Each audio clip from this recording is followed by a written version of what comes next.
Здравейте хора, аз съм Крис. Днеска ще ви покажа. Правих видео за гонгита и сега ще ви покажа как да тренирате гонги, да станете по-добър. Първо, вземете всички гонгита. Махате 3 и запазвате 2. Няма значение кои са. Чакайте малко да намеря гонгита. Намерих си гонгита. Добре, сега фърляте ги всички. Фърляте едно във въздуха. Чакайте.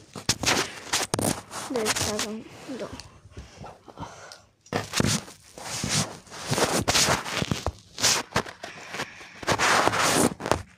Значи, фърляте ги надолу. Вземате едно. Фърляте едно, фащате и да, трябва да хванете това във въздуха. Чакайте, ще отдалеча малко от камерата. Така.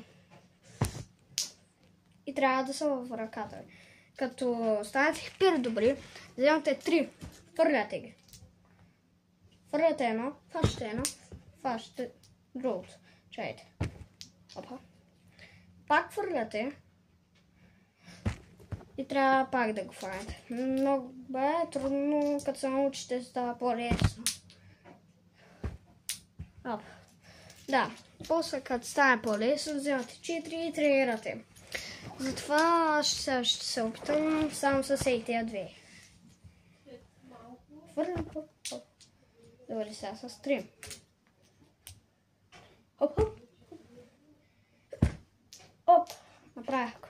Сега с 4. Не. Да, толкова можех. Да спирам видеото.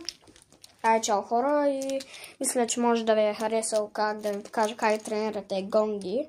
След тези завчета. И да, може да тренирате, може всичко да правите, може да кажете на приятелите си, да ви изпратите това видео.